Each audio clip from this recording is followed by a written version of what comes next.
మీ అందరికీ నా ప్రత్యేకమైన వందనాలు. దేవుడు మిమ్మల్ని దీవించును గాక. గడిచిన ఆదివారం నుండి ఆదివారం వరకు మనల్ని భద్రపరిచిన దేవుడు, సజీవులుగా మనల్ని నిలబెట్టిన దేవుడు, స్తుతిపాత్రుడు. ఆయన ఘనమైన నామాన్ని స్తుతించబద్దులమై ఉన్నాము కనుక ఈ సమయంలో మనందరం కూడుకున్నాం. ఈ ఆరాధన దినమందు దేవుణ్ణి ఆరాధించాలి, వాక్య ధ్యానం చేయాలి, బలమునందాలి. గడిచిన వారం మీకు అందించిన వాక్యము ద్వారా మీరు అందరూ కూడా ఎంతో బలమునందారని, వాక్యము ద్వారా దేవుని చిత్తానుసారంగా మీరు నడుచుకుంటున్నారని మిమ్మల్ని బట్టి నేను సంతోషిస్తూ దేవుని స్తుతిస్తున్నాను. చిన్న ప్రార్థన చేసుకుని వాక్యంలోకి వెళ్దాం. ప్రేమాస్వరూపుడు అయిన తండ్రి, మీకు వందనాలు స్తోత్రాలు చెల్లించుకొనిచున్నాము. ఈ పరిశుద్ధ ఆరాధన దినమందు మీతో కలిసి ఆరాధిస్తూ మీ సన్నిధిలో నాయన మీ సమక్షంలో మిమ్మల్ని ఘనపరుస్తూ బ్రతికే జీవితాలు మాకు అనుగ్రహించినందుకు వందనాలు. కూడొచ్చిన బిడ్డలందరినీ దీవించండి. ఏ వర్తమానం అయితే మీరు మాకు బయలుపరుస్తున్నారో ఆ వర్తమానం ద్వారా మాతో మాట్లాడండి.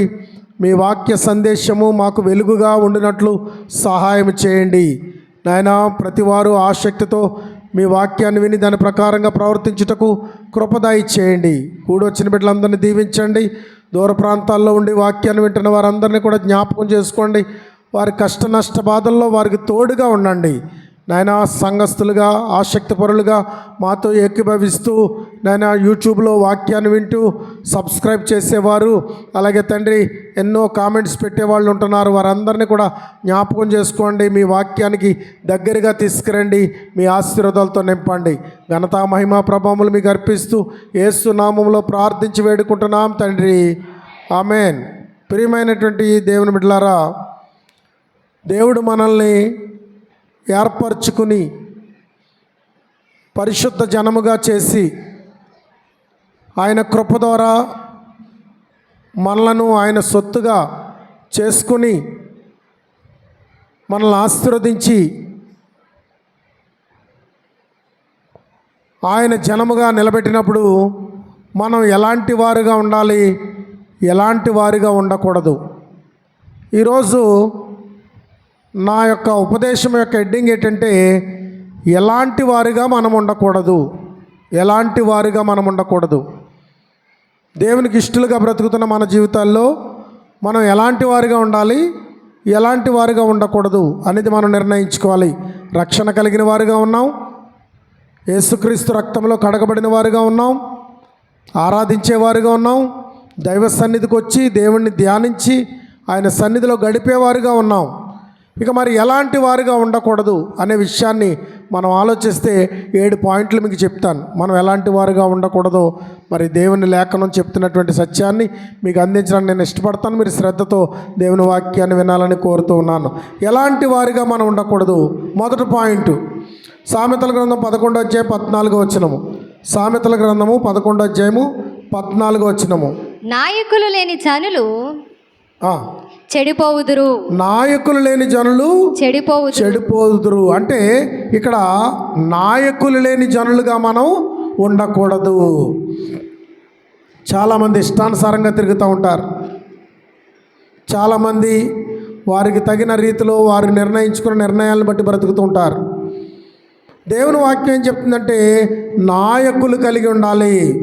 ఇశ్రాయేలు ప్రజలను పరిపాలించినప్పుడు ఇశ్రాయేలు ప్రజలను పరిపాలించే విధానంలో మరి వారిని నడిపించే విధానంలో దేవుడు శ్రద్ధ పెట్టాడు. ఐగుప్తు దేశం నుంచి వారిని నడిపించినప్పుడు మోసేను నాయకుడిగా సిద్ధపరిచాడు. మోసే ఒక్కడే నాయకుడు 30 లక్షల మందికి, 30 లక్షల జనాభాకి ఇంచుమించు 30 లక్షలు ఉన్న జనాభాకి నాయకుడిగా ఉండి వారిని నడిపిస్తూ ఎర్ర సముద్రాన్ని పాయలుగా చేసి, అలాగే ఆకాశం నుంచి మన్నాను కురిపించి, బండ నుంచి నీళ్లు రప్పించి ఆ 30 లక్షల మందిని సంరక్షిస్తూ నడిపిస్తూ వారిని హెచ్చరిస్తూ వారిని ఖండిస్తూ గొప్ప నాయకుడిగా మోసే నిలిచినట్లుగా మనం చూస్తాం. మోసే యోర్దాను నది దగ్గర ఆగిపోయినప్పుడు యోర్దాను నది దగ్గర నుండి యోర్దాను దాటించే వరకు కూడా ముందుకు సాగుటకు, కానానును ఆక్రమించుటకు కానాన్ దేశాన్ని స్వాధీనపరుచుకున్నటకు దేవుడు మరలా మరొక నాయకుడిని ఇశ్రాయేలు ప్రజలకు ఇచ్చాడు. ఆ నాయకుడు ఎవరో తెలుసా? యెహోషువ. యెహోషువతో అన్నాడు, నేను మోసేకు తోడై ఉండినట్లు నీకును తోడై ఉండేదను. నాయకుడికి దేవుడు తోడై ఉంటాడు. ఇంకో మాట అంటాడు, మోసేను గొప్ప చేసినట్లు ఈ జనుల ముందు నిన్ను గొప్ప చేస్తాను. దేవుడు నాయకుడిని గొప్ప చేస్తాడు. నాయకుడితో దేవుడు ఉంటాడు. కనుక ఒక నాయకుడుగా ఉండే మరి దేవుడు ఏర్పాటు చేసిన వ్యక్తులకు లోబడి బ్రతకాలి. కనుక నాయకులు లేని జనులు చెడిపోతారని సామెతల గ్రంథకర్త చెప్తున్నాడు. నాయకులు లేని జనులు ఏమవుతారట? చెడిపోతారు. నాయకుడు మనకు ఉండాలి. న్యాయకర్త మనకు ఉండాలి.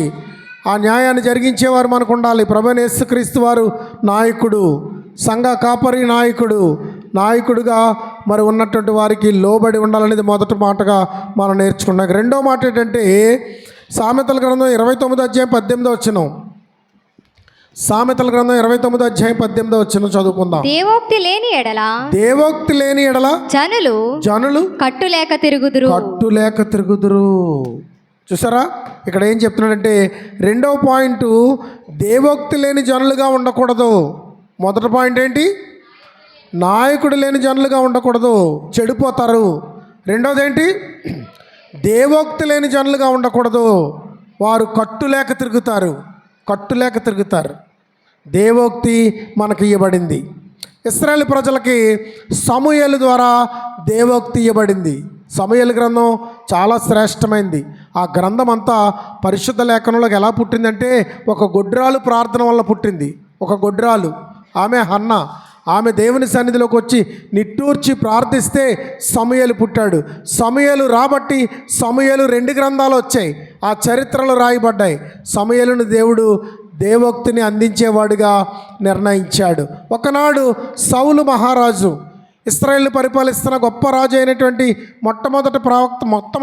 మొట్టమొదటి రాజుగా ఉన్నటువంటి ఆ సౌలు రాజు దేవోక్తిని మీరాడు. సమూయేలు ఏదైతే చెప్పాడో అది చేయకుండా తన సొంత ఇష్టాన్ని చేసినప్పుడు దేవుడు అన్నాడు, దేవోక్తి లేని వారిని నేను విడిచిపెడతాను. ఎందుకంటే సౌలుని దేవుడు విడిచిపెట్టేస్తానని సమూయేలుతో చెప్పాడు. సమూయేలు, నేను సౌలుని విడిచిపెట్టేశాను. సౌలుని ఎందుకు దేవుడు విడిచిపెట్టేశాడో తెలుసా? అతనిలో దేవోక్తి లేకపోవడం వల్ల. దేవోక్తి లేని జనులు కట్టులేక తిరుగుతారు. హద్దు లేదు, నియమం లేదు. యవనస్తుల మాట విన్నాడు, చేయకూడని పని చేశాడు. అక్కడ ఉన్నటువంటి పశువులను వాటిని తోలుకొచ్చాడు. దేవోక్తిని తిరస్కరించాడు. సమూయేలు మాట్లాడుతుంటే అక్కడ అంటాడు, యెహోవాకు బలి అర్పిందామని తీసుకొచ్చానని కొత్త చట్టాన్ని, కొత్త సూత్రాన్ని చెప్తాడు. కనుక ప్రియులారా, దేవోక్తి మనకు అవసరం. యేసుక్రీస్తు ప్రభువారు ఈ లోకానికి వచ్చినప్పుడు ఎన్నో ఉపదేశాలు చేశారు, ఉపమానాలు చెప్పారు. ఉపమానం లేకుండా ఆయన వాక్యాన్ని ఉపదేశించలేదు. ఉపమానం లేకుండా ఎవరికి దైవ సందేశాన్ని అందించలేదు. ఆయన అనేక రకాల ఉపమానాల ద్వారా ఆయన బోధలు ఈ లోకంలో 3.5 సంవత్సరాలు అద్భుతమైనటువంటి బోధలను ఆయన జరిగించారు. దేవోక్తి కావాలి. దేవోక్తి లేని ఎడల, దేవుని మాట లేని ఎడల జనులు ఎలా తిరుగుతారట? కట్టులేక తిరుగుదురు. అదుపు ఉండదనమాట. కట్టులేని వారిగా ఉంటారు. అననీయ సప్పెరాలు వారు సంఘములో పేతురు చెప్తున్నాడు, రేపింత ఖర్చు ఉంది. అప్పటికే 5వ అధ్యాయానికి వచ్చేసరికి చాలామంది సంఘం అయిపోయారు. 5,000, 6,000, 7,000 పెరుగుతున్నారు. సంఘం విస్తృతంగా పెరుగుతుంది. సంఘ అవసరాలు పెరుగుతున్నాయి. అప్పుడు మందిరాలు లేవు, ఖాళీ మైదానాల్లో కూర్చోవడం, లేకుంటే ఎక్కడో ఒక చోట కూర్చోవడం జరుగుతుంది. 6,000, 7,000 మంది కూర్చోవాలి. రేపు ఏదో పెద్ద అవసరం వచ్చింది. ఆ అవసరాన్ని సంఘములో పేతురు అనౌన్స్మెంట్ చేశాడు. ఏమనంటే, రేపు ఈ అవసరం ఉంది. అలా చెప్పగానే అననీయ సప్ఫీరాలు ఇద్దరు లేచి ఆ అవసరాన్ని మేము తీరుస్తాం అన్నారు. వాళ్ళు నిర్ణయించుకున్నారు. నిర్ణయం ప్రకారంగా మాకు కొంత భూమి ఉంది, ఆ భూమి అమ్మి తెచ్చి ఆ వెల మేము మీకు ఇస్తాం. అది మమ్మల్ని ఎవరో అడుగుతున్నారు, అంత వెల వస్తుంది. ఒక 50,000 అవసరం అనుకోండి, ఒక 50,000 రూపాయలు అవసరం అనుకోండి, ఆ అవసరాన్ని మేము తీరుస్తాం. రేపు సంఘములో ఆ అవసరం గురించి విచారపడవలసిన అవసరం లేదు. వాటిని మేము తప్పకుండా తీరుస్తాం అని చెప్పేసేసి అక్కడ అననీయ సప్ఫీరాలు ఇద్దరు నిలబడ్డంతో సంఘములో కొదువ తీరింది. రేపు ఆ కార్యక్రమం జరుగుతుంది. సభ ముగించబడింది. మరుసటి రోజు కూడుకున్నారు, లేకపోతే 2-3 రోజుల తర్వాత కూడుకున్నారో, లేకపోతే వచ్చే ఆదివారం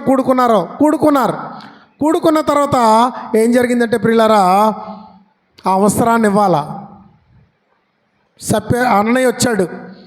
అననీయ వచ్చి 50,000 అవసరం అని చెప్తే, ఉదాహరణకు అనుకుందాం 15,000 అట్టుకొచ్చి ఇచ్చాడు.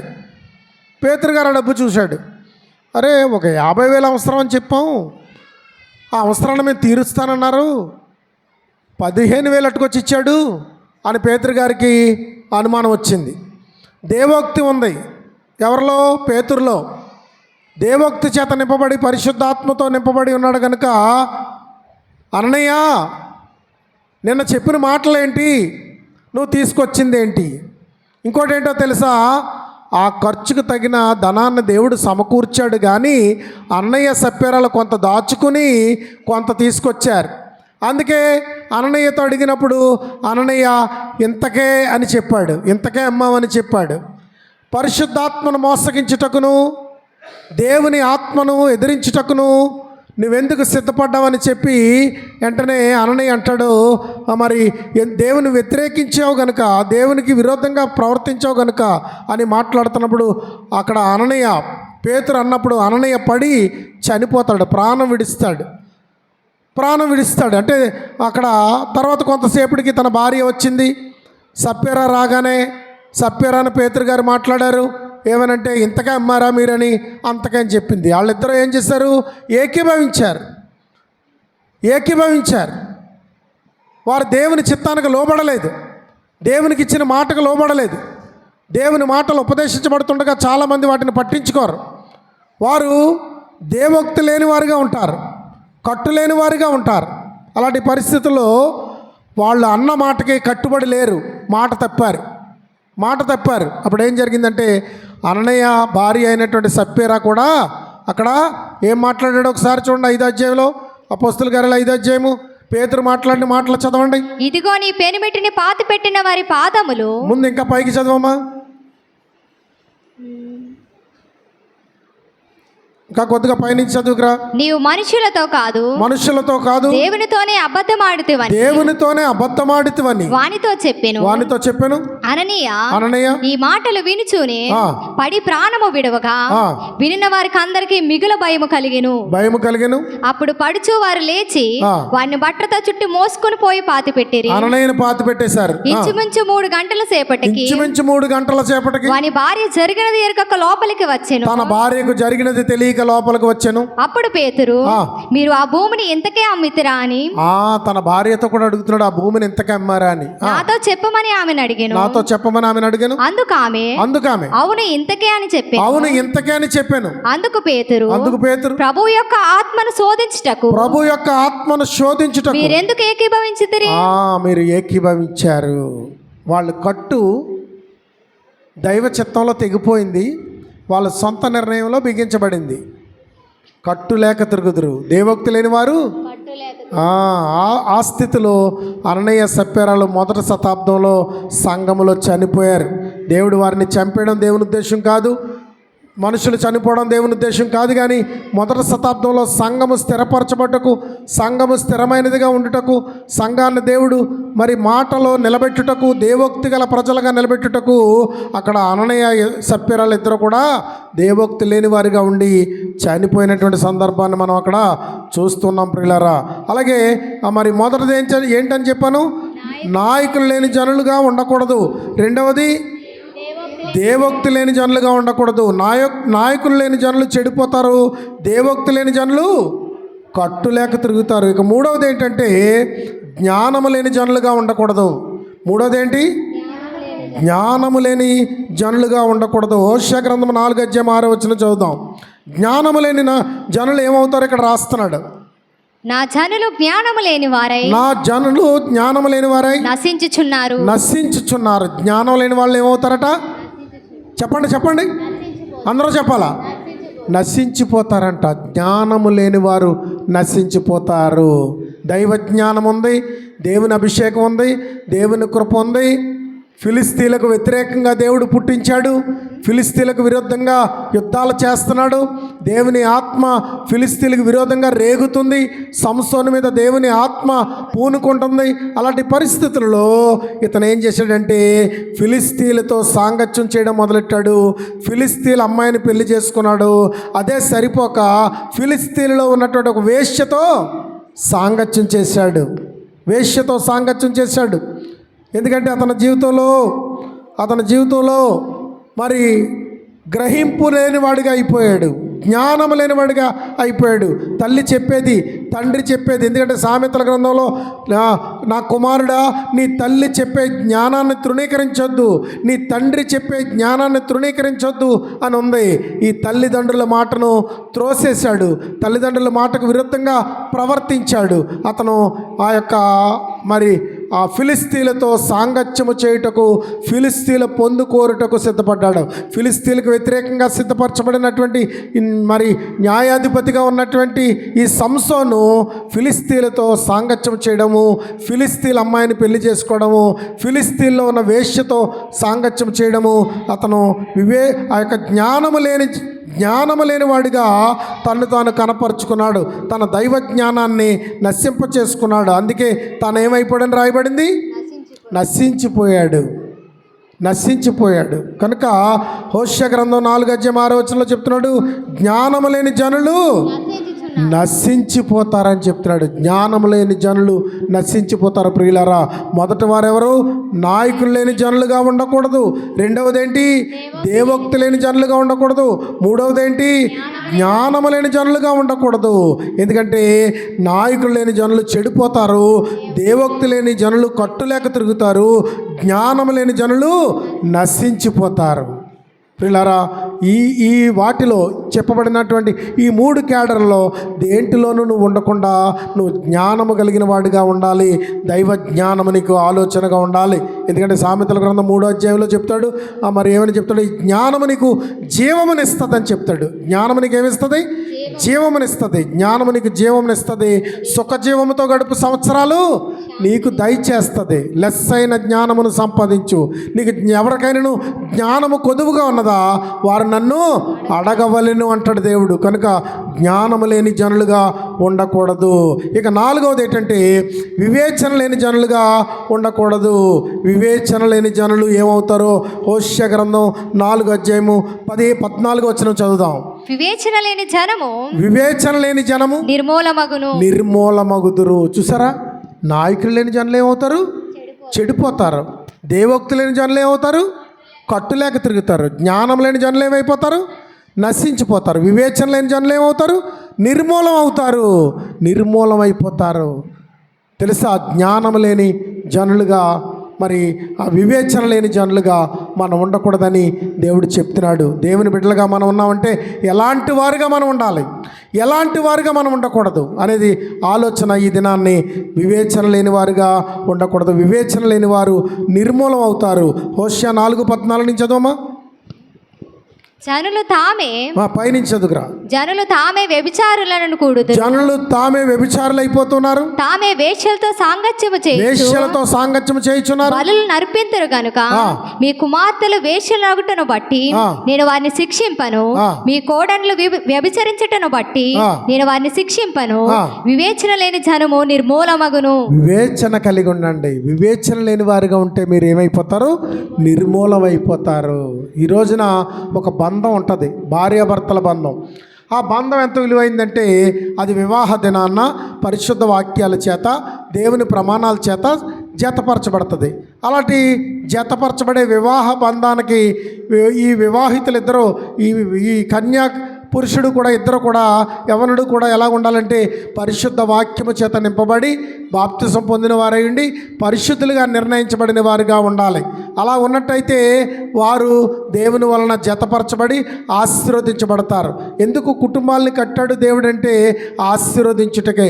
మీరు ఫలించి అభివృద్ధి చెంది భూమిని నింపండి అని ఆశీర్వదించాడు మొదటి జంటని. మీరు ఫలించాలి, అభివృద్ధి చెందాలి, భూమిని నింపాలి, మీరు భూమిని ఏలుబడి చేయాలి, ఏలాలి అని చెప్పాడు మొదటి జంటకే. కనుక ఇప్పుడు జతపరచబడుతున్నటువంటి బాంధవ్యంలో ఉన్నటువంటి బంధం ఏంటంటే భార్యాభర్తల బంధం. ఒక స్త్రీ ఒక పురుషుడు భార్యాభర్తలుగా ఉన్నప్పుడు ఈ భర్త భార్యను విసర్జించి వేరే స్త్రీలతో, ఈ పురుషుడు ఈ భార్య భర్తను విసర్జించి వేరే పురుషులతో సంబంధం పెట్టుకుని జీవిస్తున్నట్టయితే అది వ్యభిచారం అవుతుందని చెప్తున్నాడు. కనుక మరి వివేచన గల జనులుగా మీరు ఉండాలి. మీకు ఇచ్చిన బంధాలని, మీకు ఇచ్చిన కట్టుబాట్లని కలిగి ఉండాలి. ఒక సంఘంలో బాప్తిసం పొందావంటే నువ్వు ఆ సంఘానికి కట్టుబడి ఉండాలి.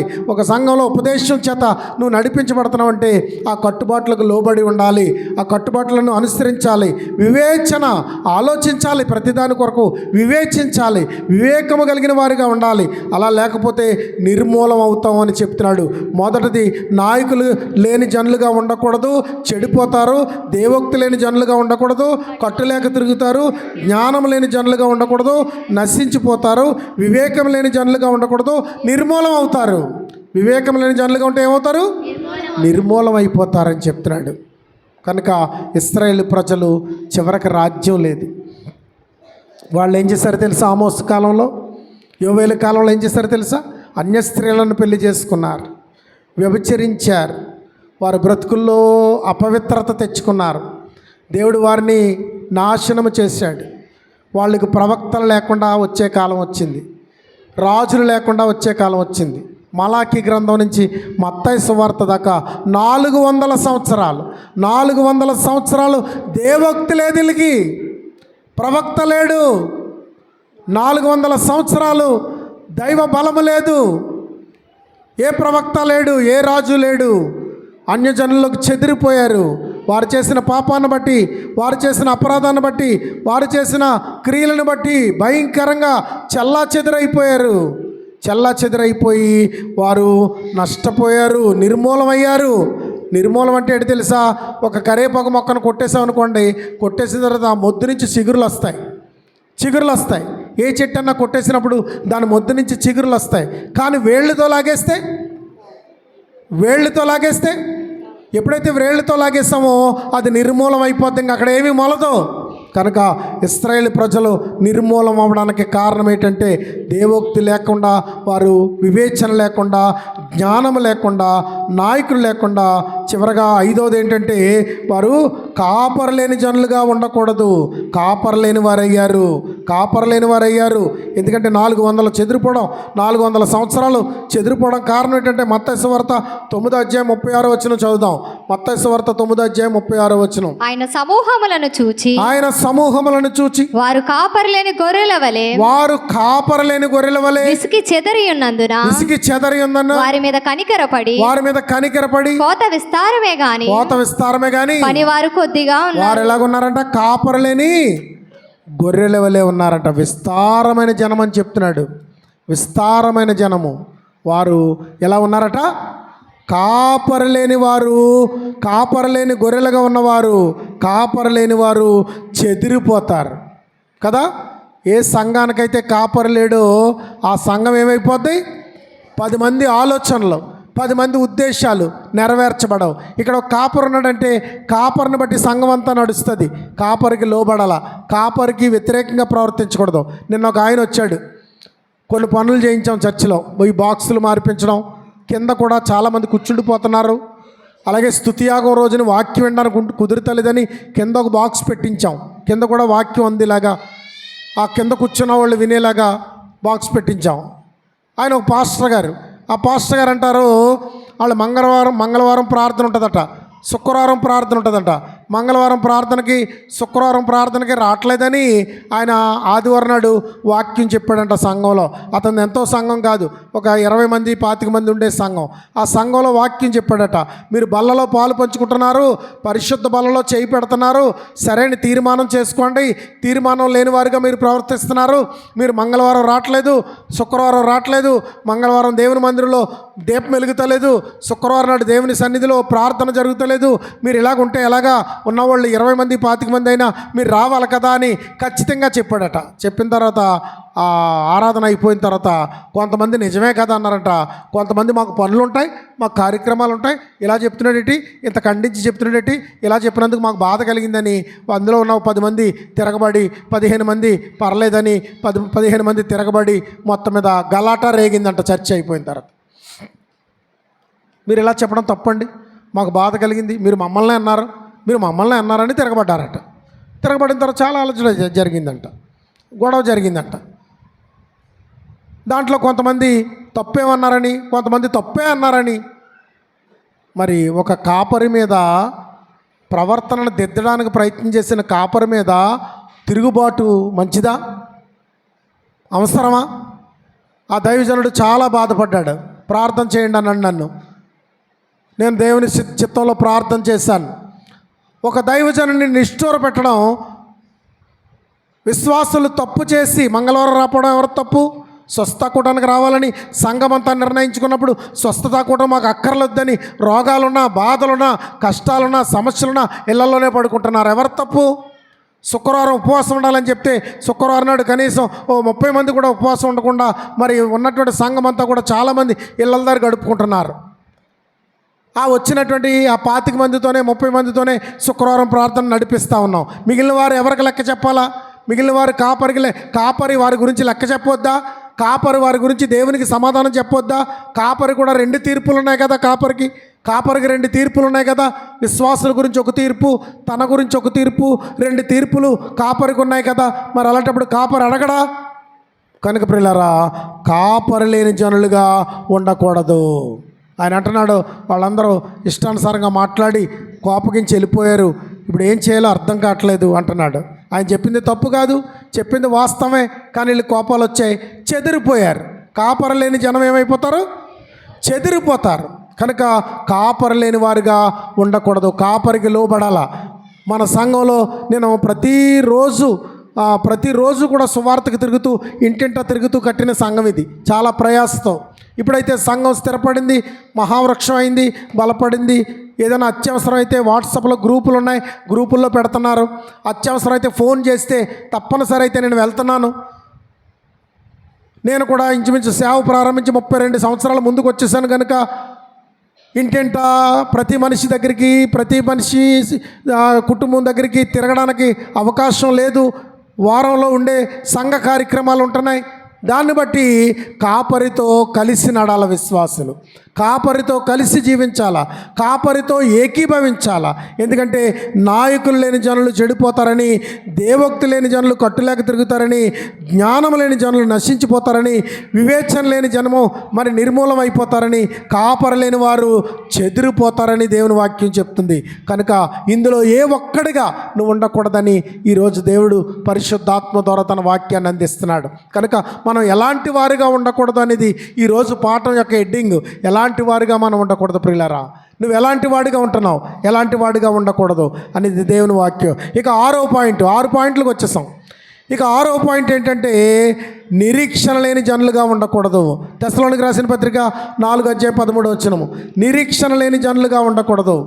సహోదరులారా, మొదటి తెస్సలోనికి రాసిన పత్రిక 4:13 చదవమా. సహోదరులారా నిరీక్షణ లేని ఇతరుల వలె మీరు దుఃఖపడకుండా నిమిత్తము. ఏమని చెప్తున్నాడంటే నిరీక్షణ లేని వాళ్ళకి ఏమొస్తుందంట? దుఃఖం వస్తుందంట. నిరీక్షణ లేని వాళ్ళకి దుఃఖం వస్తుంది. ఒక ఆవిడ అన్నది, ఆవిడ దగ్గరికి వెళ్ళి ఏదో మాట్లాడుతున్నాను, ఆ మాటల్లో ఆవిడ నాతో ఎక్కువ మాట్లాడాలని అనుకుంటుంది, ఎన్నో మాట్లాడాలని అనుకుంటుంది. ఏం మాట్లాడాలో ఆవిడకి తెలియడం లేదు. ఆవిడ ఉన్నట్టుండి అన్నది నాతో, అయ్యగారు ఇప్పుడు యేసుప్రభు వచ్చింది 3వ రాకడ 4వ రాకడండి అన్నది. యేసుప్రభు వచ్చేది 3వ రాకడండి 4వ రాకడండి అన్నది. అంటే ఇప్పుడు 2 రాకళ్ళు తీసేసింది. ఇంకా 2 రాకళ్ళు అయిపోయి ఆవిడ దగ్గర. ఇప్పుడు యేసుప్రభు వచ్చేది ఎన్నో రాకడంట? 3వ రాకడా 4వ రాకడా అని అడుగుతున్నాను. ఏముందిలే అమ్మ, ఆయన ఏదో ఖాళీగా లేడు, ఇప్పుడు బిజీగా ఉన్నాడు, కొంచెం ఖాళీ అయ్యాక 5వ రాకడలో వచ్చేస్తాడులే అన్నాను నేను. 5వ రాకడమ్మా, 5వ రాకడలో వచ్చేస్తాడని. అయితే అయ్యగారు ఇప్పుడు 5వ రాకడా అంటుంది. చూసారా, నిరీక్షణ లేదు, దేవుని రాకడ గురించినటువంటి వివరణ లేదు, దేవుని రాకడ గురించినటువంటి జ్ఞానం లేదు. దేవుని రాకడ గురించినటువంటి నిరీక్షణ లేని వారుగా బ్రతుకుతున్నారు. నిరీక్షణ లేని వారు దుఃఖపడతారు. నిరీక్షణ కావాలి కదా. ఏం కావాలండి? నిరీక్షణ కావాలి. ఒక నిరీక్షణ మన హృదయాల్లో ఉండాలి. మన మనసును అణుచుకోవాలి. లోకం తట్టుపోకుండా మన మనసును అణుచుకోవాలి. ప్రాకారము లేక పురము పాడైపోద్దట, మనసును అణుచుకోలేక మనిషి పాడైపోతాడంట. ఒక 20 ఏళ్ళ క్రితం ఒక విశ్వాసం ఉండేది. ఆ విశ్వాసి ఎలా విశ్వాసం అయిందంటే, ఆవిడ క్యాన్సర్ వచ్చింది. క్యాన్సర్ వచ్చిన తర్వాత విశ్వాసం అయింది. నేను రోజు వెళ్ళి వాక్యం చెప్తూ ఉండేవాడిని, దేవుని వైపుకి నడిపించాను. కానీ ఆవిడ క్యాన్సర్ పేషెంట్ అయిపోయి ఆ రక్తస్రావం అయిపోయేది. ఆ వ్యాధితో బాధపడుతూ యేసు ప్రభుని నమ్ముకుంది, రక్షణ పొందింది, విశ్వాసం అయింది. కానీ గతంలో ఆవిడ భర్త చనిపోయి చాలా కాలం అయిందంట. భర్త చనిపోయి చాలా కాలం అయితే ఆవిడ విచ్చలవిడిగా తప్పులు చేసేదట, వ్యభిచారం చేసేదట, ఇష్టానుసారంగా తిరిగేదట. అందగత్తి, వయసులో ఉంది, బలవంతురాలు. ఆమె తోచిన వ్యక్తి దగ్గరికి వెళ్ళా పోయి ఆమె నచ్చినట్టు తన మనసును అణుచుకోలేక ఆమె బ్రతుకును పాడు చేసుకుంది. ప్రాకారం లేక పురము పాడైపోద్దంట. మనసును అణుచుకోలేక మనిషి పాడైపోతాడట. తన మనసును అణుచుకోలేకపోవడం వల్ల ఆవిడ ఏమైందంటే క్యాన్సర్ వ్యాధికి గురైపోయి ఆ వ్యాధి చేత ఆమె చివరికి చనిపోయిందండి. ఎందుకంటే ఆమె ప్రభు దగ్గరికి పిలువబడింది, కానీ స్వస్థపరచబడడానికి దేవుడు అవకాశం లేదు. ఎందుకంటే 20 ఏళ్ళ క్రితం కీమోలు లేవు, 20 ఏళ్ళ క్రితం రేడియేషన్ లేదు, 20 ఏళ్ళ క్రితం ఏమీ లేవు. క్యాన్సర్ వచ్చిందంటే చనిపోయేవారు. ఆవిడ చనిపోయింది. విశేషం ఏంటంటే ఆమె తన మనస్సును అణుచుకోలేకపోయింది. కనుక ప్రియులరా, ఒక నిరీక్షణ మన హృదయంలో ఉంటే ఆ రాకడ దాకా మన మనస్సును అణుచుకుంటాం. ఈ లోపల ఏ కష్టాలు వచ్చినా, ఈ లోపల ఏ శ్రమలు వచ్చినా, ఈ లోపల ఏ బాధలు వచ్చినా మనం అణుచుకుంటాం. ఎందుకంటే నా ప్రభు వస్తాడు, నన్ను గమ్యానికి చేరుస్తాడు. నా ప్రభు వస్తాడు, నాకు నిరీక్షణ ఉంది. నా ప్రభు కోసం నేను ఎదురు చూస్తున్నాను. ఆయన నిత్యమైన ఉనికి పట్టుకు నన్ను తీసుకొని వెళ్తాడు, నిత్య జీవాన్ని నన్ను చేరుస్తాడు. మన జీవితంలో మరి ఒక నిర్ణయం ఉండాలా. నువ్వు మారావు. దానియేలు గ్రంథంలో ఏముందో తెలుసా? రాత్రి యవనస్తులకు చెప్పాను యూత్ మీటింగ్లో. దానియేలు గ్రంథంలో ఏముందో తెలుసా? నీతి మార్గంలో నడిచినట్లు అనేకులను ఎవరు త్రిప్పుతారో వారు ఆకాశ మండలంలో నక్షత్రముల వలె ప్రకాశిస్తారు. మరి మీరు ఇంతమంది ఉన్నారు. మీరు మీ జీవితంలో ఒక మనిషిని రక్షించావా? ఒక మనిషికి సువార్త చెప్పావా? ఒక మనిషికి జీవాన్ని అందించావా? నీ బంధువుల్లో కానీ, నీ ఇంటి పక్కల కానీ, నీ కుటుంబంలో కానీ ఎవరికైనా జీవాన్ని అందించావా? జీవమును గురించి బోధించావా? ఆదివారం వచ్చేసరికి పెత్తనాలు చేస్తూ ఉంటాడు ఒక్కొక్కడు. ఆడు ఎన్ని పెత్తనాలు చేస్తాడో తెలుసా? గట్టిగా కొడితే ఎడుతాడు, పెత్తనాలు చేస్తాడు. కరెక్ట్గా తగిలింది అనుకోండి, సంఘం అంతా ప్రార్థన చేయండి అంటాడు. ప్రాణాపాయం వచ్చింది అనుకోండి, చచ్చిపోతానేమో, నా కుటుంబం ఏమైపోద్ది, నా బ్రతికేమైపోద్ది అని విలవిల్లాడిపోతాడు. కానీ ఆదివారం 1 గంట దేవునికి ఇవ్వడానికి ఆయన పెద్ద నరేంద్ర మోడీ, మరి బిజీ, ఎంత బిజీ అయినా. ఒక దేశాన్ని పరిపాలిస్తున్న ప్రధానిలాగా, ఒక దేశాన్ని పరిపాలిస్తున్న చక్రవర్తిలాగా ఇష్టానుసారంగా గడుపుతారు సమయాలు. చాలామంది జీవితంలో నిరీక్షణ ఉండదు, ఒక గమ్యం ఉండదు, ఒక సిద్ధపాటు ఉండదు, ఒక మార్గం ఉండదు. వారి జీవితాల్లో నిరీక్షణ లేని వారు చివరికి ఏమవుతారట? దుఃఖమయమవుతారు. నిరీక్షణ లేని వాళ్ళు ఏమవుతారు? మీరు మాట్లాడాలి. నేను ఎంతసేపు నుంచి మాట్లాడుతుంటే మీరు అలాగా బెల్లం కొట్టిన రాళ్ళలాగా మోగోళ్ళలాగా ఉండకూడదు. మీరు చెప్పినట్టు చక్కగా మాట్లాడాలి. నాయకులు లేని జనులు ఏమవుతారు? దేవోక్తి లేని జనులు ఏమవుతారు? జ్ఞానం లేని జనులు ఏమవుతారు? వివేచన లేని జనులు ఏమవుతారు? కాపర్ లేని వాళ్ళు ఏమవుతారు? నిరీక్షణ లేని వారు ఏమవుతారు? నాయకులు లేని వారు చెడిపోతారు. దేవోక్తి లేని జనులు కట్టులేక తిరుగుతారు. జ్ఞానము లేకుండా ఉండేవాడు నశించిపోతాడు. వివేచన లేని జనముగా ఉంటే నిర్మూలం అవుతాం. కాపర్ లేని జనులుగా ఉంటే చెదిరిపోతాం. నిరీక్షణ లేని జనులుగా ఉంటే దుఃఖముఖులైపోతాం. దుఃఖమే మిగులుతుంది. నీ దేవుడు నిన్ను ఆశీర్వదిస్తాడని, నీ దేవుడు నిన్ను అభివృద్ధిపరుస్తాడని, నీ దేవుడు నిన్ను బలపరుస్తాడని ఎప్పుడు నీలో ఏముండాలి? నిరీక్షణ ఉండాలి. నిరీక్షణ ఉంటే ప్రార్థన చేస్తాం, నిరీక్షణ ఉంటే మందిరానికి వెళ్తాం, నిరీక్షణ ఉంటే వాక్యం చదువుతాం, నిరీక్షణ ఉంటే రాకడలో ఎత్తబడతాం. 2వ రాకడలో మనం ప్రభు యొక్క మధ్యాకాశానికి మనం ఎత్తబడతాం. ఆ ప్రభు వచ్చినప్పుడు ప్రభుతో మనం మరి సంతోషగానం చేస్తూ మధ్యాకాశంలో కొత్త కీర్తన పాడుతూ పరలోకానికి మనం కొనుపోబడతాం. దేవుని సింహాసనం దగ్గరికి కొనుపోబడతాం. మరి ఇది 6వ మాట. తెస్సలోనికీయులకు రాసిన పత్రిక 4:13 ఉన్నది 6వ మాట. నిరీక్షణ లేని జనులు ఏమైపోతారట? దుఃఖముఖులైపోతారు. ఇక 7వ మాట చెప్పి నేను ముగిస్తాను. 7వ మాట ఏంటంటే క్రీస్తు లేని వారిగా ఉండకూడదు. 7వ మాట ఏంటో తెలుసా? క్రీస్తు లేని వారిగా ఉండకూడదు. క్రీస్తు లేని వారు ఏం కోల్పోతారంటే అపోస్తుల కార్యాలు 4:12 చూద్దాం. అపోస్తుల కార్యాలు 4:12 మరి ఎవని వలనను రక్షణ కలుగదు ఈ నామముననే మనము రక్షణ పొందవలెను. చూసారా, యేసుక్రీస్తు నామములో రక్షణ ఉంది. యేసు అనగా ఏంటి? రక్షకుడు. యేసు అనగా రక్షకుడు. తెలుసా మీకు? ఈ వాక్యం వినాలంటే వారంలో ఎప్పుడైనా యూట్యూబ్లోకి వెళ్ళి చర్చ్ ఆఫ్ క్రైస్ట్ సీతారాంపురం అని కొడితే యూట్యూబ్లో ఈ వాక్యం వస్తుంది. అదే కాకుండా మీకు లింక్ పెడుతున్నాను. గ్రూపులో మనం అందరం ఉన్నాం.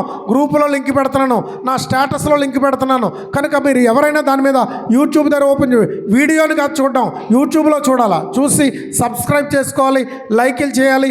మీకు ఆ వాక్యంలో సంతోషం అనిపిస్తే ప్రైజ్ లాడనో ఆమెనో ఒక కామెంట్ పెట్టాలి. ఎందుకని నిర్లక్ష్యంగా ఉంటున్నారు ఇంతమంది ఉండి? మీకు వాక్యాన్ని అందిస్తున్నప్పుడు వారంలో ఇదే వాక్యాన్ని మెమరీగా మరలా రిపీట్ చేసుకోవడానికి, తిరిగి మళ్ళీ జ్ఞాపకం చేసుకోవడానికి మీరు మరి సిద్ధపాటు మీకు ఉన్నప్పుడు మీరు ఎలాగ ఉండాలంటే మరి రక్షణ గలవారిగా ఉండాలి. రక్షణ లేని వారు ఏమవుతారట? రక్షణ లేని వారు ఏమవుతారట? చెప్పండి. క్రీస్తు లేని వారు రక్షణ లేని వారు అవుతారు. క్రీస్తు లేని వారు ఏమవుతారు? చూడు, కూతొస్తున్నట్టు. క్రీస్తు లేని వారు ఏమవుతారు? రక్షణ లేని వారు అవుతారు. రక్షణ కోల్పోతారు. అందుకే అపోస్తుల కార్యాల్లో ఈ మాట అంటాడు లోకా గారు, ఈ నామమును తప్ప మరి ఏ నామమునను రక్షణ లేదు. ఈ నామమును తప్ప మరి ఏ నామమునను రక్షణ లేదు. యేసుక్రీస్తు రక్షకుడు. యేసుక్రీస్తు రక్షకుడు. జ్ఞానులు వెళ్ళి అడిగారు, యూదుల రాజుగా పుట్టినవాడు ఎక్కడా? గొల్లలతో దేవుని దూత చెప్తుంది, ప్రజలందరికీ కలగబోయే సంతోషకరమైన శుభవర్తమానము, రక్షకుడు మీ కొరకు బెత్లెహేములో పుట్టాడు. రక్షకుడు, రక్షణానందం మనకు కలిగింది. యేసుక్రీస్తు ప్రభు వచ్చిన తర్వాత రక్షణానందం మనకి దొరికింది. రక్షకుడు కావాలి మనకి. నాయకులు లేని జనులుగా ఉంటే చెడిపోతాం. దేవోక్తి లేని జనులుగా ఉంటే కట్టులేక తిరుగుతాం. జ్ఞానం లేని జనులుగా ఉంటే నశించిపోతాం. వివేచన లేని జనులుగా ఉంటే నిర్మూలం అయిపోతాం. కాపర లేని జనులుగా ఉంటే చెదిరిపోతాం. నిరీక్షణ లేని జనులుగా ఉంటే దుఃఖముఖులైపోతాం. క్రీస్తు లేని జనులుగా ఉంటే రక్షణ కోల్పోతాం. క్రీస్తు లేని జనులుగా ఉంటే రక్షణ కోల్పోతాం. క్రీస్తు ప్రభుని కలిగిన వారుగా మనం ఉండాలి. యూదులలో నుంచి రక్షణ వచ్చింది, కానీ యూదులు అంగీకరించారా? యూదులకు రక్షణ ఉందా? వాళ్ళు ఈ రోజుకి ధర్మశాస్త్రాన్ని పట్టుకుని ఉంటున్నారు. ఈ రోజుల్లో చాలా డెనామినేషన్స్, మత శాఖలు చాలా ఏం చేస్తున్నాయంటే పాత నిబంధన పట్టుకునే ఉంటున్నాయి. పాత నిబంధన కాదు. నేను రాత్రి ఇంచుమించు ఎన్ని బైబిల్ ఇచ్చాం? 30 బైబిల్ ఇచ్చాం. రాత్రి యవనస్తులకి 30 బైబిల్ ఇచ్చాం. 30 కూడా కొత్త నిబంధనలే. కొత్త నిబంధనలు. ఎందుకంటే ముందు ముఖ్యంగా నువ్వు క్రీస్తుని గురించి తెలుసుకోవాలంటే కొత్త నిబంధన చదవాలి. కొత్త నిబంధన చరిత్రలో, కొత్త నిబంధన పుస్తకంలో రాయబడినటువంటి ప్రవక్తల వచనాలు, పౌలు గారు ప్రకటించిన సువార్త, రక్షణ సంకల్పము, రక్షణ గురించిన మార్గము కొత్త నిబంధనలోనే దొరుకుతుంది నీకు. కొత్త నిబంధన తప్పకుండా చదవాలి. మత్తయి సువార్త 1వ అధ్యాయం వదిలేసి 2వ అధ్యాయం నుంచి ప్రారంభించి చదవాలి. 1వ అధ్యాయం ఎప్పుడు చదవాలో తెలుసా? యోధా పత్రిక అయిపోయిన తర్వాత వచ్చి చదవాలి. ఎందుకంటే అప్పుడు చదివితేనే ఈ చరిత్ర అర్థమవుతుంది. నువ్వు మొట్టమొదటిసారిగా మత్తయి సువార్త 1వ అధ్యాయం మొదలు పెట్టగానే కాసేపు చదివేసరికి బైబిల్ అంతా ఎలాగుంటుందని మానేస్తావు. ఎందుకంటే అందులో ఏముంటుంది? జనరేషన్ ఉంటుంది. వాళ్ళు కన్నారు, వాళ్ళు వీళ్ళని కన్నారు, వీళ్ళు వాళ్ళు కన్నారు. ఇదేంటి ఇలాగుంది బైబిల్, అబ్బే మనకు చదివితే అర్థం కాదని మానేస్తారు. కనుక ఎక్కడి నుంచి చదవాలి? మత్తయి సువార్త 2వ అధ్యాయం నుంచి చదవాలి. ఎన్నిసార్లు చదవాలో నేను కుర్రోళ్ళకి చెప్పాను, యూత్ మీటింగ్లో చెప్పాను. ఒక్కసారి బైబిల్ పూర్తి చేస్తే కొత్త నిబంధన 1 అంకి వేయండి, 2వసారి పూర్తి చేస్తే 2 అంకి వేయండి. ఇలాగ సంవత్సరంలో మీరు 100 అంకీలు వేయాలి. 100 అంకీలు వేయాలి. 100 సార్లు క్రొత్త నిబంధన నేను చదివాను. పాత నిబంధన యూదుల చరిత్ర, ఇశ్రాయేలు చరిత్ర, యెహోవా దేవుని కాలంలో ఈ రోజుని చాలామంది హైందవ సహోదరులు తప్పులు పడుతున్నారు, బైబిల్లో తప్పులు ఉన్నాయని. బైబిల్లో తప్పు చేసింది దేవుడు కాదు, దేవుని ఉనికిలో ఉన్న ప్రజలు చేసిన తప్పులకు దిద్దిన దేవుడు, వారి తప్పులను సరిచేసిన దేవుడు, వారి పొరపాట్లను సరిచూపించి ఎత్తి చూపించి వారిని శిక్షించిన దేవుడు. అది గ్రహించలేక ఈ రోజున చాలామంది బైబిల్లో అక్కడ పాపం ఉంది, బైబిల్లో ఎక్కడ పాపం ఉంది, బైబిల్లో వాగు వరుసలు లేవు, బైబిల్లో స్థిరత్వం లేదు, బైబిల్ చాలా పాప పుస్తకం అంటున్నారు. ఎందుకో తెలుసా? వారు మనుషులను చూస్తున్నారు కానీ దేవుని శక్తిని వారు చూడడం లేదు. కనుక పిల్లరా, పాత నిబంధన చదవాలి, అది యెహోవా దేవుని యొక్క ఉనికి తెలుసుకోవడానికి, ఆయన ప్రభావం తెలుసుకోవడానికి. రెండోది కొత్త నిబంధన చదవాలి, రక్షణ కలుగుటకు. నీకు ఈ యొక్క కొత్త నిబంధనలో నీ రక్షణ సంకల్పం అంతా, నీ ముక్తి మార్గం వరకు నిన్ను నడిపించే బాటగా క్రొత్త నిబంధన ఉంటుంది. కనుక క్రీస్తు కలిగినటువంటి జనులుగా మనం ఉండాలి, క్రీస్తు లేని వారిగా మనం ఉండకూడదు. చూసారా, నాయకులు లేని జన్మగా ఉండకూడదు, దేవోక్తి లేని జన్మగా ఉండకూడదు, జ్ఞానము లేని జన్మగా ఉండకూడదు, వివేచన లేని జన్మగా ఉండకూడదు, కాపర లేని జనులుగా ఉండకూడదు, నిరీక్షణ లేని జనులుగా ఉండకూడదు, క్రీస్తు లేని జనులుగా ఉండకూడదు. ఇవన్నీ మనం కలిగి ఉండాలి. ఈరోజు చెప్పబడిన 7 మాటలు కూడా నిన్ను స్థిరపరుస్తాయి. ఈ 7 మాటలు కూడా నిన్ను ఆశీర్వాదకరంగా నడిపిస్తాయి. ఈ 7 మాటలు నీకు నిరీక్షణ కలగడమే కాకుండా ఆకారులో చూపించిన క్రొత్త నిబంధన చట్ట పద్ధతి ప్రకారంగా రక్షణ నీకు కలగజేస్తుంది. నువ్వు రక్షించబడతావు. పాప కోపం నుండి, గాఢాంధకారం నుండి, అగ్ని జ్వాల నుండి, నరకాగ్ని నుండి నువ్వు రక్షించబడతావు. నిత్య జీవానికి నువ్వు చేర్చబడతావు. కనుక ప్రియులారా, ఈ 7 మాటల ద్వారా మీలో మీరు బహుగా బలపరచబడాలని కోరుతూ నేను ముగిస్తున్నాను. తలలో వంచినట్టయితే ప్రార్థన చేసుకుందాం. ప్రార్థనలో ఏకీభవించండి, ప్రార్థించండి. ఉపదేశించబడినటువంటి వాక్యాన్ని బట్టి, ప్రభువా, నేను నాయకులు లేని వాడిగా ఉన్నానా, దేవోక్తి లేని దానిగా ఉన్నానా, జ్ఞానం లేని వారిగా ఉన్నామా, వివేచన లేని వారిగా ఉన్నామా, కాపర లేని వారిగా ఉన్నామా, నిరీక్షణ లేని వారిగా ఉన్నామా, క్రీస్తు లేని వారిగా ఉన్నామా?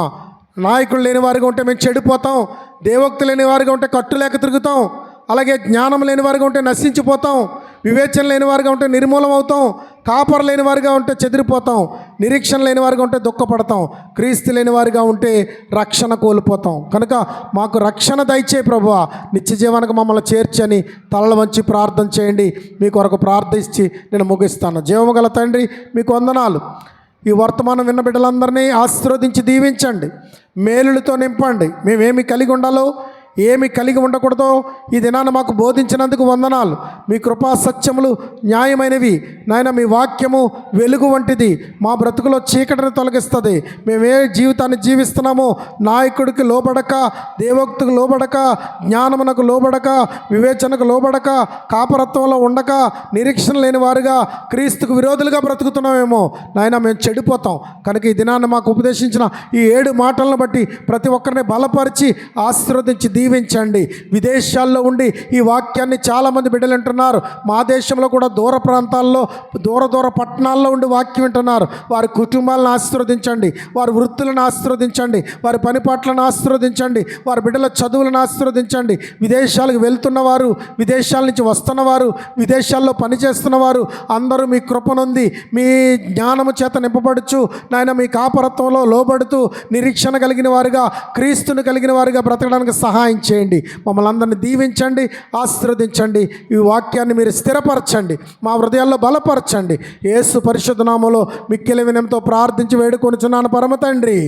ఆమేన్, ఆమేన్, ఆమేన్ చెప్పండి అందరూ. ఆమేన్. మీ అందరికీ వందనాలు. దేవుడు తన పరిశుద్ధ లేఖనాలని, వాక్యాన్ని దీవించునుగాక. ఆమేన్. వివేక్ గారు